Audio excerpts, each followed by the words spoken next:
watching. Now in this week's video tutorial, I'm going to be showing you how to make these really pretty floral cupcakes with these fondant roses and little blossoms. This is a great tutorial if you're new to making flowers or new to cake decorating in general, as you won't need lots of tools. Now, if you like this video or you haven't already, don't forget you can subscribe to the Cakes by Nature YouTube channel. Just hit the subscribe button, and you can also hit the notification bell next to the subscribe button, and this will just alert you every time I upload a new video. Okay, let's get started. These are the basic things that I'm going to use in order to make my cupcakes. So first of all, I've got the cupcakes with the piping tip to create the swirl, and I've got my piping bag. I've got some fondant. So these are some dusky pink shades, and I've got a light green. Now, because my flowers are going to be going on my cupcakes, I don't want them to set too hard. So I still want you to be able to bite into the cupcake and the fondant to remain soft. So unlike other flowers you might have seen on my channel where I use gum paste or floral paste, which sets really hard. Now you can add things like Tylose powder into your fondant, which will firm it up slightly, but for this tutorial I'm just going to keep it very basic. So all you need is some fondant. I've got some modeling tools, so a ball tool, a Dresden tool, my craft knife, and you just need a paintbrush with some water. So this is just a paintbrush that has water inside. I've got a pair of scissors and my rolling pin, and also a set of rose petal cutters. So this one measures around 1 inch across. Now, if you don't have a set of petal cutters, you can also use the bottom of your piping tip. And the last thing you'll need is some corn flour, and this is going to stop your fondant sticking to your work surface. For the first flower, I'm going to work on a rose. So take a ball of my fondant, and this ball is just over 1 centimeter in diameter. Taper down one side into a point so we get a bud shape. Lightly push that onto my work surface so it will stand up. I'm going to start by taking some of my fondant, rolling that out. Now the difference between using fondant and something like a floral paste, one, your roses aren't going to set solid, but it also means that you can't work the fondant like you can with gum paste. If you roll fondant too thin, it might break, and you also can't apply too much pressure. Now I'm going to start by cutting out some of my petals. So I'm going to start with 4. Now with gum paste you would ordinarily run your ball tool around the edge, but if we try that with fondant we're just going to tear it. So I'm going to pinch that fondant between my fingers, just on that outside edge, to thin it down, place it in the palm of my hand, and just use my thumb to push in slightly to round that off. Taking your paintbrush with a small amount of water, I'm going to apply that on the bottom half, bring back in my bud and place that onto my petal, just leaving around 3 millimeters at the top. You then want to bring one side round and just wrap that round, creating a point at the top. So this is going to give you the center of your rose. Now I'm not going to stick the side down completely. I'm going to leave that slightly open. Now for my next 3, I'm going to do exactly the same. So take my petal, just pinching that lightly between my fingers. We're just trying to flatten it out so we lose the thickness of the fondant. So we're not pulling it out, we're just pinching it. And do the same thing as I did before. So just using my thumb, or you can use your fingers to shape that slightly.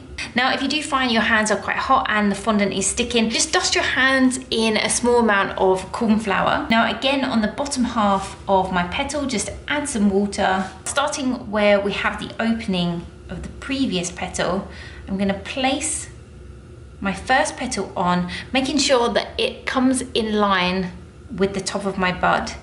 Now just sticking down one side, I'm going to leave the other side open, and around halfway place in the next petal, just wrapping that round, and then I'm going to go in and just tweak those petals.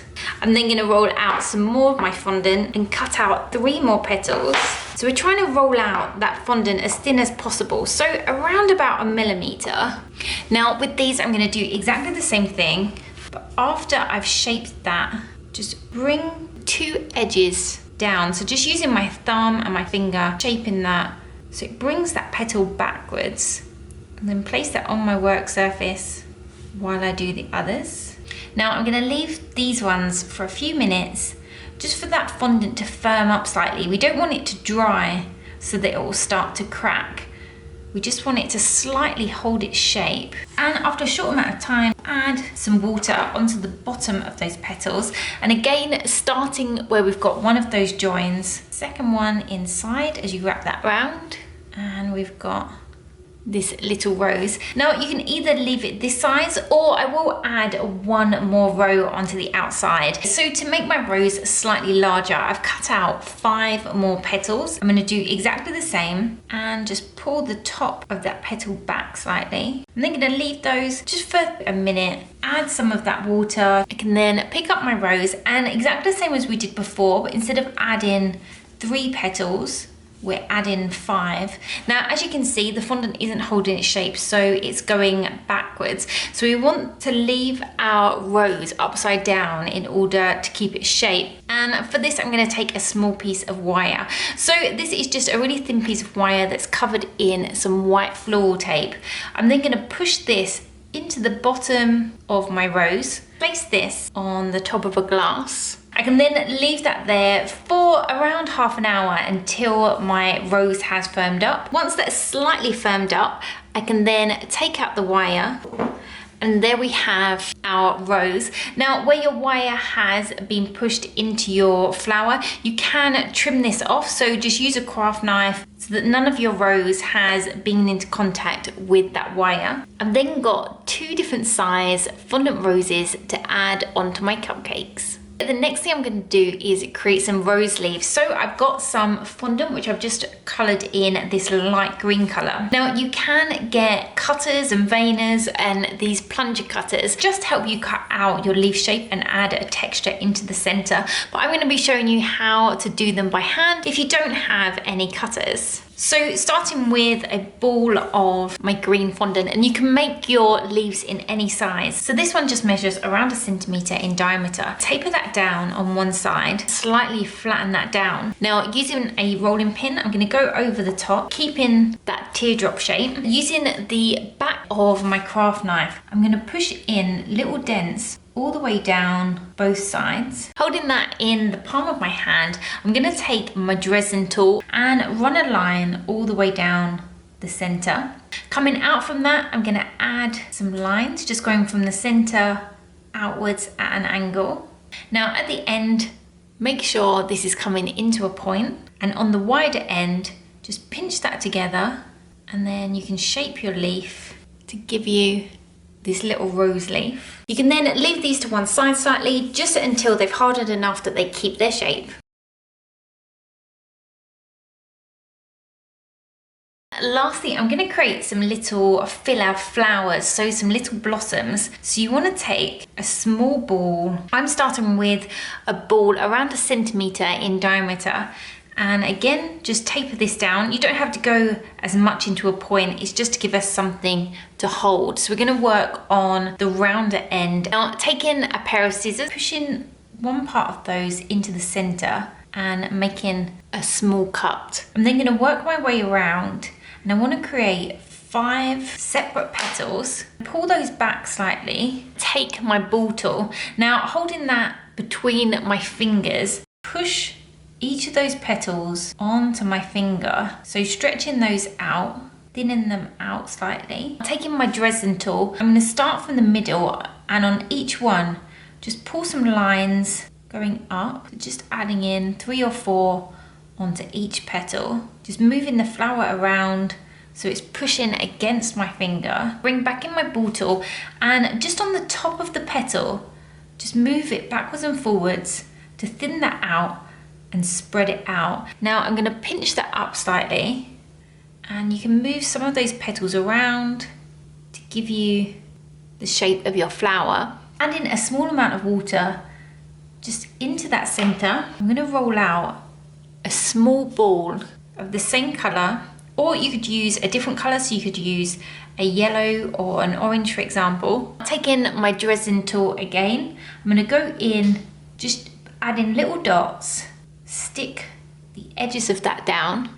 I can then go in and just add some texture on the top, so just pushing in, and that's going to create this teeny little flower. I can then lay that down, trim off the excess on the back where we've been holding it, and you can leave that on your work surface just to dry. Now, when these are dry, you can also add on a small amount of edible tint. So I've just got some cream. I'm just going to dust that in the center. Now, you can add different colors in, but just by adding in the center, it's just going to make it look slightly more realistic. Now, another thing you could always do if you don't have any tints is the ball that you place in the center. Just make this a different color to the color you've used for the petals. Now, when you are picking up your flowers, just make sure you're being really careful, as that fondant is very fragile. Once you've got all your little flowers, I'm going to add these onto my cupcake. For these cupcakes, I'm going to be using the 6B piping tip. This one has all of these teeth that run around the edge, which is going to give us quite a textured swirl. Now, I also have a few different videos which show you different piping tips and the effects they create. So I will put a link to all of those so you can decide which piping tip you prefer to use. I'm going to take my piping bag and just snip off the end, pull in that piping tip tight in the bag. I'm then going to use a glass to hold my piping bag still. Got some of my American buttercream, and I will put a link in the description below to the recipe. Start applying pressure and just wind that around the edge of my cupcake. When I get to where I started, I'm going to bring my piping bag in slightly and continue in rotations, bringing that into a point in the center. I can then start adding my flowers. So first of all, I've got my 2 roses. Add the larger one at the top, just carefully pushing that in, and the smaller one at the bottom.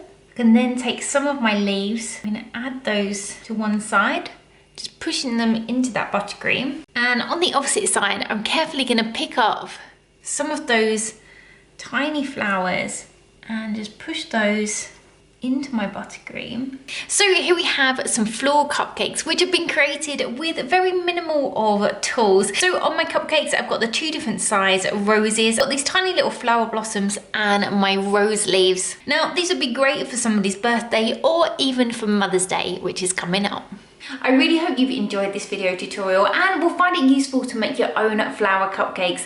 If you have enjoyed the video, as always, don't forget to give it a like, and if you'd like to see more videos like this, then don't forget to hit that subscribe button. Now, I'll also put a list of some other tutorials in the description below, including all the recipes that I've used throughout today's video and some more advanced flower tutorials.